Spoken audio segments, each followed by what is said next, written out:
Bonjour, aujourd'hui nous prenons la route direction Vesoul, plus précisément des bords du lac de Vèvre. Nous avons rendez-vous avec les bénévoles de la protection civile. Aujourd'hui, avec leur chien Fidji, ils ont un exercice de recherche de personnes disparues et on a la chance de pouvoir y assister.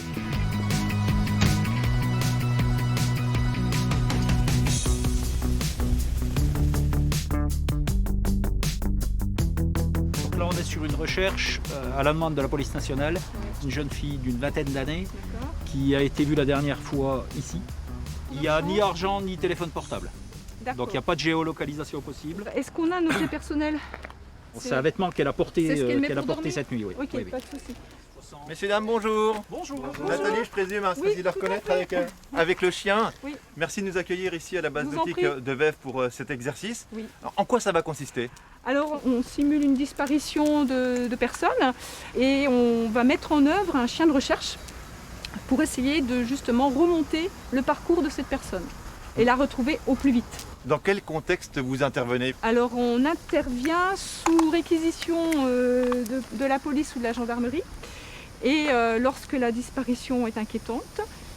Donc là c'est le cas puisque dans le scénario c'est une jeune fille qui est partie il y a 4 heures, une déception amoureuse, sans rien, sans argent. Ça, c'est pour cet exercice précis. Oui.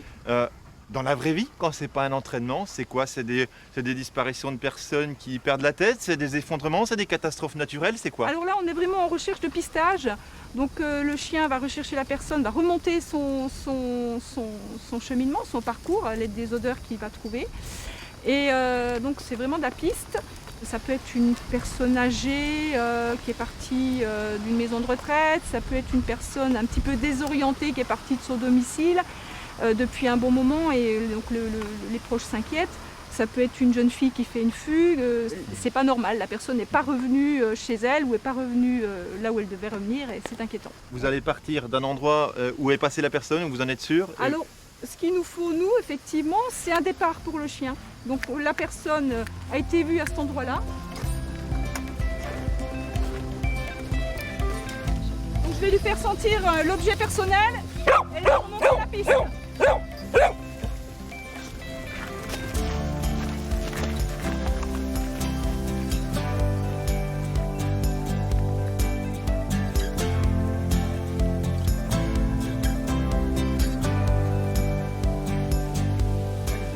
Je stoppe un peu le chien parce que bon, il a déjà pas mal bossé, il est fatigué.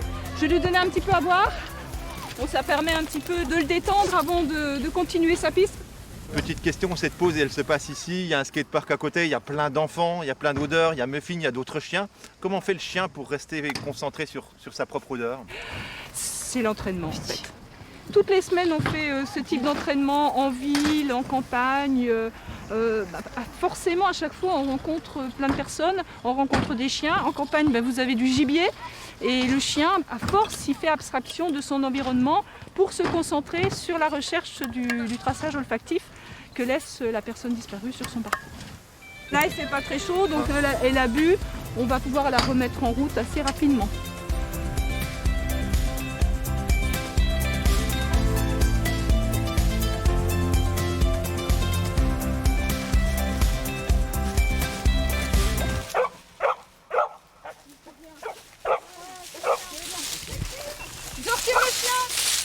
Sinon, je vous envoie les secours immédiatement.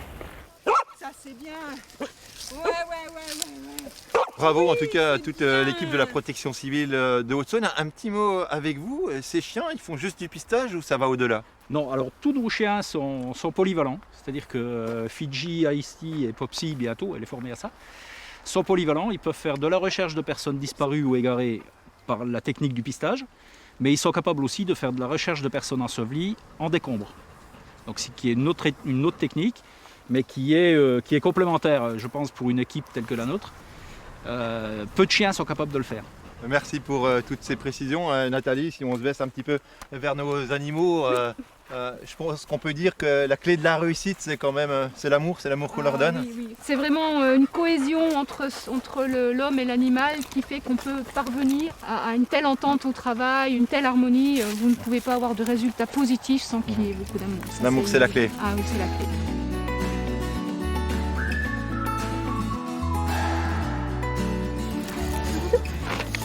Ouais. Bravo ma belle. Ouais.